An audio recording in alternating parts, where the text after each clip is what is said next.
Olá para você que está ligado no portal da cidade de Ipatinga. Estamos iniciando mais uma entrevista aqui no canal do YouTube, também no nosso portal, com um assunto super especial, porque no dia 28 de fevereiro é comemorado aí o Dia Mundial, né, de Doenças Raras. A gente está recebendo aqui a doutora Raquel Quintão Roque, que vai falar, ela é especialista nessas doenças e vai dar uma entrevista para a gente contar aqui detalhes, e vai passar informações também sobre as mais diversas doenças que pouco é se falado, né, doutora? Seja muito bem-vinda. Sim, muito obrigada. Boa tarde a todos.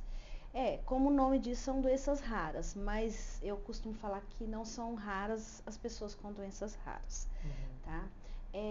Como são doenças raras, são pouco conhecidas e são de difícil diagnóstico. Então, a importância desse dia, que é o dia 28 de fevereiro, justamente por conta do dia 29, que é um dia raro, né? Que é a cada 4 anos que a gente tem o dia 29 de fevereiro. Então, se celebra e se discute, nós estamos passando a semana discutindo e colocando justamente tanto para leigos quanto para colegas o que a genética clínica trabalha, que é principalmente com as doenças raras, porque 80% das doenças raras são de causa genética. A gente tem um dado aqui do Ministério da Saúde que, né, é uma estimativa, né? 13 milhões de brasileiros eles têm alguma condição de saúde rara em todo o país. Doutora, dentro dessas condições, essas doenças, enumera pra gente alguma doença rara que a gente geralmente é tratado nesse dia. Olha, parece que são coisas que são meio fictícias, meio Uhum. cinematográficas, né? Que a gente só vê no cinema. Realmente, o cinema coloca algumas, como aquele filme do Extraordinário, da Julia Roberts, Uhum. aquela criança que tem uma síndrome que cursa com anomalia óssea crâniofacial, que chama Treacher Collins.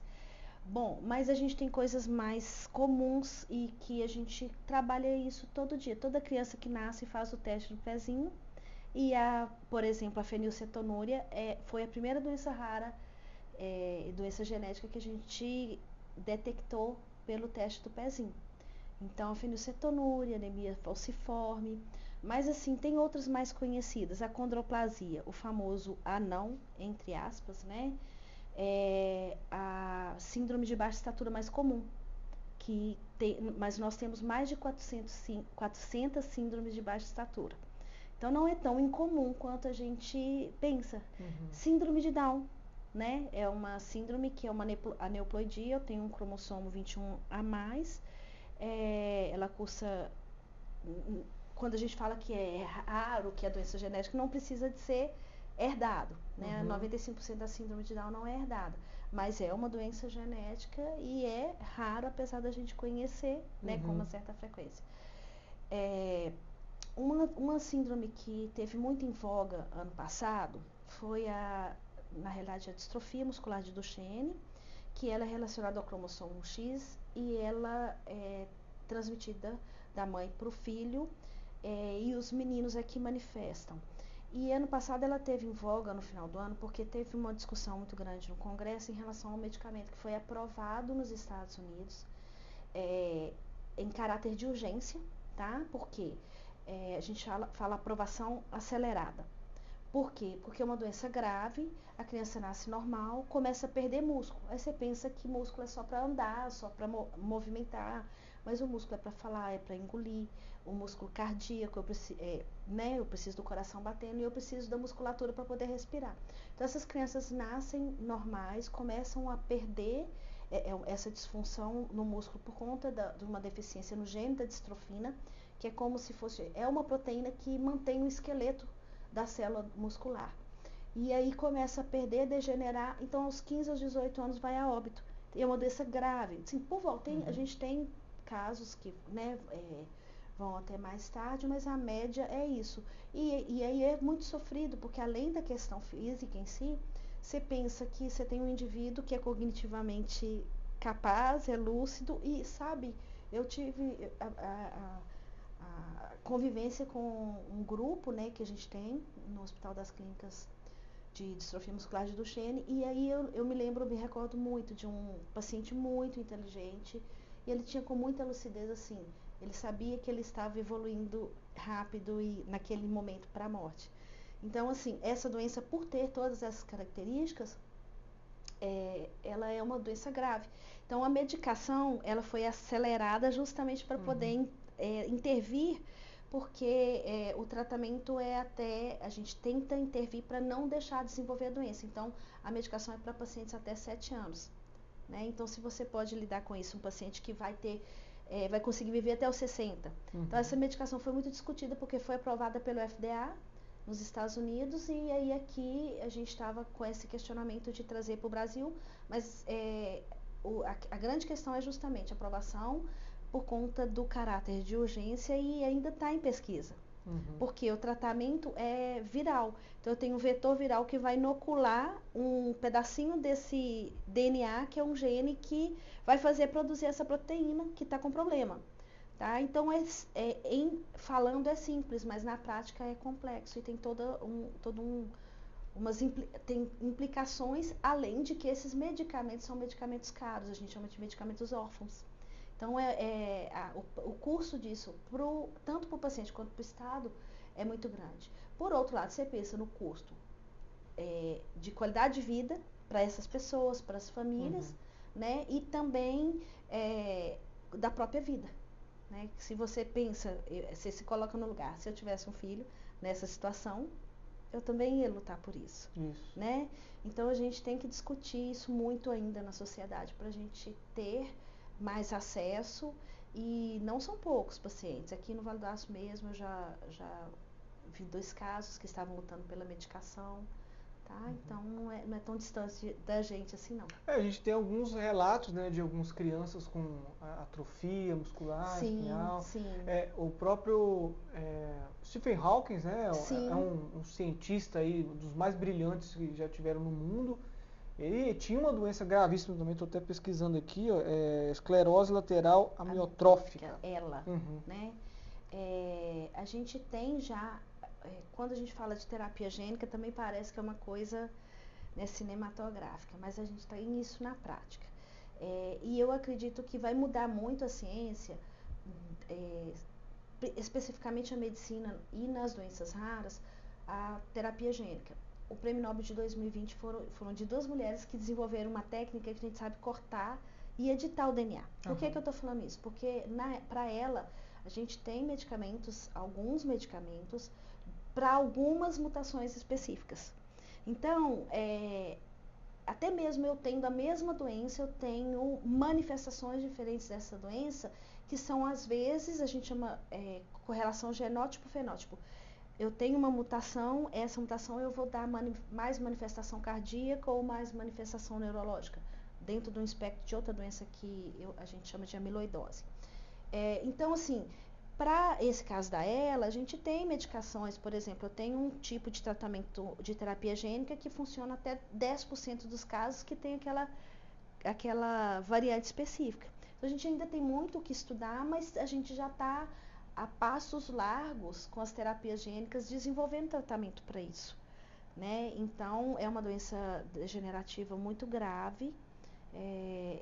Eu tive a oportunidade de conviver com um paciente que lutou pelos exames para detectar se ele tinha condição de receber essa medicação. E a gente ia lutar pela medicação. Só que a mutação dele era outra, mas a gente conseguiu, até em caráter rápido, sabe? O juiz liberou, autorizou os exames, que também os exames são normalmente de genética específica de alto custo, só que tem barateado muito. Então, exames que antigamente bem pouco tempo, não muito 10 anos atrás, você tinha exame de 5, 7, 8 mil, hoje está 2 mil, 3 mil. Então, assim, mas de qualquer forma são coisas de mais alto custo do que os exames rotineiros. Tá? Mas a gente da genética não trabalha só com isso. Muitas vezes a gente faz o diagnóstico, às vezes mesmo sem o diagnóstico molecular, sem esses exames mais caros. Eu mesma tenho casos de pacientes que chegaram para mim com um exame de 15 mil reais que eles fizeram e a gente fez o diagnóstico com um exame de R$ 200. Então, assim, não é porque eu tenho um exame genético que só aquele exame que faz a leitura de todos os genes, ele vai detectar, vai fazer o diagnóstico da doença. Né? Então, às vezes, o diagnóstico não é não está no problema da leitura, o problema é em outra coisa que outro exame, às vezes, mais simples vai detectar. Uhum. Eu tenho observado, assim, não sei se é por conta de repercussão também, muitos casos vêm aparecendo a cada ano de doenças raras, tanto ou qualquer outra doença, autismo. Inclusive, eu me uso como exemplo porque a minha esposa, quando ela foi fazer alguns exames de gravidez, de pré-natal, ela fez uns exames caríssimos, genéticos lá para ver a probabilidade da criança vir com algum tipo de doença, de síndrome.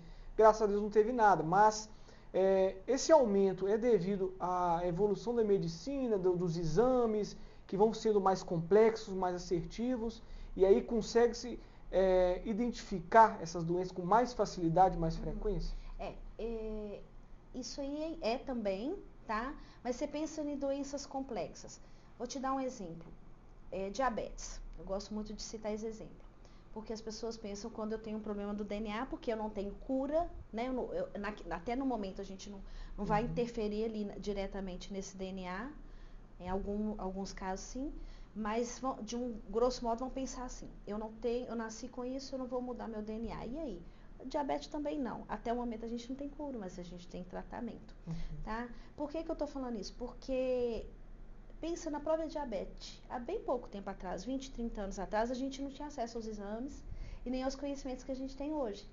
Né? Então, a gente pode pensar que aumentou a detecção, isso que você está falando, a capacidade da gente, né, clinicamente, de detectar, por ter acesso mais fácil aos exames, mas também a gente pode pensar que eu tive um aumento da incidência de diabetes porque as pessoas ficaram mais sedentárias, têm alimentação com mais carboidrato, mais obesidade. Então, é uma coisa multifatorial. Depende também da doença. Por exemplo, antigamente a gente pensa bem pouco tempo atrás, a gente só falava da idade materna avançada, né? Então a gente sabia que a mulher mais velha, ela tem tendência a ter algumas predisposições a alguma anomalia, por exemplo, a filhos com anomalia. Por exemplo, o Down, né? O Down é uma neoploidia. E aí, quando a mulher passa, a gente tem um ponto de corte por volta dos 35 anos, que aumenta muito a incidência disso. Por quê? É como se o óvulo tivesse enferrujado, porque a mulher já nasce com aquele estoque de óvulos formado desde da barriga da mãe. O homem não. Ele começa a fabricar os espermatozoides na puberdade. Então, ele não tem esse problema do envelhecimento. Então, se a mulher tem 35 anos, o óvulo dela tem 35 anos. Então, quando eu vou formar e esse óvulo vai começar a dividir, às vezes ele deixa um cromossomo para trás e leva 2 para o outro lado, sendo que tinha que levar 1. Aí isso é a neoploidia. A que a gente mais conhece é a síndrome de Down, mas tem a síndrome de Patau e a síndrome de Edwards. Inclusive, uma dessas foi a síndrome que teve no filho do Zé Vaqueiro, né? Um desses. Então, assim, e foi muito discutido nessa época, né? E muita gente pensava, é raro, mas pra gente, a gente está acostumado a ver muito, né? Então, assim, tudo depende da síndrome. Por exemplo, as mulheres estão engravidando mais tarde, mas não é só a mulher, o homem também. Então, hoje a gente sabe que tem a idade paterna também avançada. Então, hoje eu tenho síndromes, por exemplo, Crouzon, Marfan, algumas síndromes que a gente já sabe que estão relacionadas também à idade paterna avançada. Então, quando eu falo do autismo, eu falo de depende da síndrome, tá? E depende, no caso do autismo, né, a gente não está falando de síndrome específica, mas eu tenho autismo também dentro de quadros clínicos sindrômicos, ou não. Mas nesse caso, é multifatorial. A gente pensa que os homens também estão tendo filhos mais velhos, né? Apesar de que isso já era mais frequente. Então, a gente talvez tenha tanto a detecção mais precoce, mas quanto outros fatores que estão contribuindo para a gente ter, teoricamente, uma incidência maior. Recentemente também, saiu muita notícia aí daquela menina, uma moça que ela tem uma doença que foi caracterizada a pior dor do mundo. Se a senhora chegou a acompanhar Qual que isso. é o nome da doença? Estou pesquisando aqui, neuralgia ou nevralgia do nervo trigêmeo. Ah, tá. É conhecido como a pior dor do mundo. E, inclusive, segundo as notícias aí, a menina estava cogitando até eutanásia, porque ela não aguenta mais, né? Sim, O que é essa doença? mas não é uma doença genética, não. Tá? A gente tem coisas que predispõem a isso, né? O nervo trigêmeo, ele inerva a face, tanto de um lado quanto do outro, e realmente é uma dor considerada lancinante, né? Comparada com dor do parto e com dor de pedra nos rins, né? Da pedra saindo. Então, assim, mas não é doença genética, não é tão incomum a gente ter a neuralgia do trigêmeo, você já viu algum tipo de paralisia hemifacial que causa por conta disso, essas afecções, mas não são afecções de causa genética e não é tão raro, tão incomum, tá?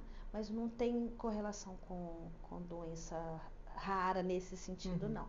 A gente tem várias outras coisas mais raras, assim, que são, entre aspas, comuns, que você tinha me feito aquela pergunta, me remeteu à síndrome do X frágil. Eu mesmo já presenciei um caso, eu me recordo que eu falo que eu aprendi com uma mãe. No meu primeiro semestre de residência, são 3 anos, eu cheguei no hospital para avaliar uma criança, um bebê que tinha nascido. Era uma menina, uma filha, neta dessa mãe. E ela não conformou, ela foi e abriu para mim um rolo, assim, como se fosse um papiro. Ela colou um monte de folhas de ofício com um desenho da história familiar e ela fez o diagnóstico do filho dela, que naquela época, isso foi em 2010, ele tinha mais de 40 anos. Qual que era o diagnóstico dele? É a síndrome do X frágil, que é a segunda síndrome, na realidade a primeira, depois do Down, que cursa com deficiência intelectual em meninos. E normalmente não dá alteração física. E aí, muitos pacientes que têm o diagnóstico de PC, de paralisia cerebral, são, em caso de meninos, pacientes com síndrome do X frágil. Essa mãe, eu falo que me ensinou, porque assim, foi na prática, a gente lê no livro, mas na hora ela me contou, falou assim, olha, eu não conformei com o diagnóstico de X frágil. Na época eu não tinha acesso nem à internet. Quando começou a internet, ela descobriu isso e convenceu uma médica a fazer o exame, que não era nem o exame molecular que a gente tem hoje. Era um exame muito mais simples, que podia ter dado negativo, e mesmo assim ele dá um falso negativo. E deu positivo. E com isso ela puxou o fio da meada de um monte de gente na família. Foi me mostrando. Ela desenhou o heredograma, a árvore genealógica da família. Então, assim, a gente tem muita coisa que está aí no nosso meio e que eu já vi, assim, muito caso que tem a história de ter sido problema no parto, né? A mãe fala, ou a família fala, não, ele teve pouca oxigenação no cérebro na hora do parto. Isso nos Estados Unidos, a genética tem salvo o pessoal da obstetrícia, porque às vezes aquela criança foi para um parto laborioso, um parto que foi custoso, por quê? Porque ela já tinha uma doença genética. Então, assim, com isso, como nos Estados Unidos eles litigam muito, né? Tudo é processo, então quando a criança dá qualquer problema, eles acusam o parto, né? Acusavam o obstetra. E aí, com isso, a gente tem descoberto que muito eles têm, né, se resguardado com os médicos geneticistas, porque muitas dessas crianças são crianças que têm problemas na hora do parto. Ou adianta, ou atrasa o parto, ou a dificuldade na hora de ter o parto em si, por vários motivos, dependendo da síndrome, tá? Então, assim, tem coisas mais comuns também, como perdas gestacionais, você falou, né, de casal. Isso é interessante porque, assim, fazer esse rastreio pré-concepcional, isso que você fez é fantástico. E essa conscientização é muito bacana. Não só para a questão genética, né? Mas para a questão genética, eu vou te dar um exemplo muito simples. O ácido fólico, ele previne, foi o primeiro medicamento que previne um problema genético, uma doença genética, que é o defeito de fechamento do tubo neural. Crianças que nascem com a coluna aberta, tá? E aí, só ácido fólico você tem folhas verdes escuras, né? Mas tem algumas mulheres que têm mutação que ela não tem essa concentração adequada por conta de uma mutação que ela tem com relação ao ácido fólico. Uhum. Então, para evitar isso, a gente já toma o ácido fólico, o ideal é no pré-concepcional. Então, isso que você fez é o que a gente chama de pré-concepcional, Uhum. tá? É tomar antes de engravidar. Mas são todos os casais que têm indicação? Não. São todas as pessoas que têm indicação? Não. Quando que eu vou procurar um geneticista, por exemplo, um casal? Se eu tenho já perdas gestacionais, se eu tenho uma perda com anomalia ou com algum outro problema congênito, se eu tenho história na família, se tem casal consanguíneo, tá? Porque nem sempre você ter um casal consanguíneo primos, eu vou ter obrigatoriamente uma doença genética, de jeito nenhum. Pelo contrário, a gente pensa que, se eu tivesse que te perguntar um número, quanto que você pensaria assim que aumentaria e quantos por cento assim a pessoa, um primo em primeiro grau tivesse filhos juntos, quanto que aumentaria de doença genética? Uns 80%? Pois é, a gente pensa num número muito grande, né? 3% 3 a 4% o tanto que a gente tem de chance de qualquer gravidez, sendo parente ou não, tá? Sendo consanguíneo ou não. Vou falar parente, mas porque é consanguíneo, para facilitar. De ter 3 a 4% de ter alguma gravidez com anomalia congênita. Isso em qualquer gestação de qualquer casal, tá? Esse cálculo a gente faz um cálculo dependendo a gente chama de alça de consanguinidade, dependendo do nível de consanguinidade, tá? E é interessante falar isso porque para o cálculo para genética, a gente faz cálculo matemático mesmo. É diferente do cálculo, por exemplo, para o pessoal do direito. Prima em primeiro grau para genética é um pouco diferente do que eles chamam de primeiro grau no direito. A gente aumenta até 6%. Então, você falou 80%, eu dobro. Eu tô bem. Mas o raciocínio da gente é esse mesmo. A gente pensa que... Então, assim, eu dobro realmente. De 3 eu passo para 6. Mas não é um 80%. Agora, quando que eu vou preocupar? Se eu tenho... A gente faz isso. Eu já tive casais que eu pego o exame do esposo e o exame da mulher a gente faz uma análise e compara, a gente fala exoma pareado, né? Mas nem tudo a gente detecta pelo exoma, tem que deixar isso bem claro. Uhum. Mas aí, na leitura do DNA, a gente pode ter algumas mutações que a gente chama para doenças recessivas. Eu preciso ter duas mutações para manifestar. E se eu tenho um casal consanguíneo, aquela mutação ela está mais frequente na família. Então, qual que é a chance dessas mutações se encontrarem? É um pouco maior. Uhum. Então, quando eu tenho isso no casal, a gente pareia e relata isso pro casal. Tem a chance de ter isso em tantos por cento, tá? 25%, mas é aquela questão específica. Tá? Isso não, às vezes a gente tendo um erro inato na família, a gente já alerta, e se tem consanguinidade mais ainda. Mas às vezes passa essa mutação de erro inato despercebida a vida inteira, porque a pessoa só tem uma mutação, teria que ter 12. Então, quando eu tenho um casal, eu vou fazer um aconselhamento pré-concepcional, tem que alertar para essas coisas. Por exemplo, uma coisa que eu alerto muito é para risco de câncer hereditário. Né? Até mesmo porque eu tenho pós em predisposição hereditária ao câncer, e a gente tem até tido, né, um aumento, tem discutido isso mundialmente, da incidência de câncer. Aí entra naquela sua pergunta. Também, qual que foi a causa? Né? É porque eu estou tendo mais mutação? Ou é porque eu estou tendo uma população, eu estou tendo mais condição de detectar? O câncer, de uma forma geral, né, já tá aumentando sua incidência por conta do envelhecimento da população. Né? Porque 80% é esporádico. Se a gente envelhece, qual que é o risco da célula ter problema na hora de dividir o DNA? Eu aumento o risco. É igual uma maquinaria de uma fábrica que envelheceu e começa a emperrar. Aí não consegue fazer checagem, eu estou fazendo uma camiseta. Eu detecto o problema na manga lá no começo e paro e corrijo. Só que esses pontos de checagem começam a falhar conforme a gente vai envelhecendo. A pessoa que tem uma mutação para gene de câncer hereditário depende muito da mutação. Mas isso, essas falhas na correção acontecem mais precocemente. Então, se eu tenho isso na família, é um motivo também, tanto para o casal quanto para qualquer outra pessoa. Se eu tenho câncer em idade mais precoce, né? Uma pessoa, essa semana, uma paciente que me procurou por outro motivo, ela mesma tinha tido câncer de mama aos 29 anos e não tinha essa recomendação. Ela me procurou por outro motivo. Falei, para tudo que nós vamos mexer com isso. Por quê? Porque só de ter o câncer de mama, isso no guideline internacional, abaixo de 50 anos, pelo rol da ANS, né, no Brasil é abaixo de 35 anos. Mesmo por rol da ANS ela já entraria, mas pelo guideline internacional a gente já considera abaixo de 50 anos. Câncer de mama abaixo de 50 anos a gente já liga o pisca-alerta. Se eu tenho vários casos na família, se eu tenho o mesmo tipo de cânceres diferentes na mesma família.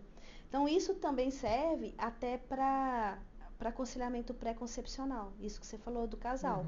Porque, coincidentemente, eu já peguei uma criança que estava comigo por outro motivo, para crescer, estava por baixa estatura, não respondia ao hormônio do crescimento, e eu fiz diagnóstico de uma mutação para câncer hereditário, especificamente de mama, tá? E era o gene mais frequente para câncer de mama. E inclusive teve a contraindicação e a indicação para a médica assistente suspender o hormônio do crescimento imediatamente, porque aí se você faz crescer, você também aumenta o risco de crescer um tumor, né? Então, assim, a gente tem coisas que parece que estão muito longe, mas que estão no nosso dia a dia, como você falou, o autismo. O autismo a gente já tem muitos genes relacionados, mais de 1.300, mas o autismo a gente tem ele relacionado a síndromes, por exemplo, a própria síndrome de Down, ela aumenta a chance, o risco, ela tem mais predisposição até autismo. A síndrome do X frágil é outra que também tem predisposição até autismo. Mas mesmo o autismo isolado, não sindrômico, não relacionado à síndrome, a gente tem que fazer muito estudo ainda, mas relacionado à genética, a gente tem muito estudo também já confirmando essa parte genética do autismo. Doutora, obrigado então, agradeço a sua presença, pelo papo. Já deixa a senhora convidada para voltar aqui para participar do Portalcast. Um assunto muito interessante isso aqui, que a conversa vai para horas. Ai, que então, bacana. Vamos alinhar então depois esse podcast, essa conversa para falar sobre essas doenças. Convidar também o Dr. James para participar aqui com a gente. E eu acho que vai ser sucesso. Fantástico, porque a gente tem muita coisa neurológica na genética. Isso, a gente pode detalhar muito melhor essas doenças, esse assunto. Eu acho que vai ser muito bacana. Fica já o convite aí. Vamos terminar aqui e vamos agendar. Obrigado você que acompanhou até aqui também. Siga as nossas redes sociais, Portal da Cidade de Ipatinga no Instagram. E acesse também o nosso portal ipatinga.portaldacidade.com para saber mais detalhes sobre esse assunto e outros assuntos que envolvem a região do Vale do Aço. Um abraço. Você tá no YouTube, tá no YouTube aí, então se inscreva no nosso canal também, deixa o joinha, comente lá nessa entrevista que a doutora depois vai entrar lá e vai responder todo mundo. Deixe sua dúvida lá também para ela e siga todos os nossos canais, Portal da Cidade de Ipatinga. Um abraço e até a próxima.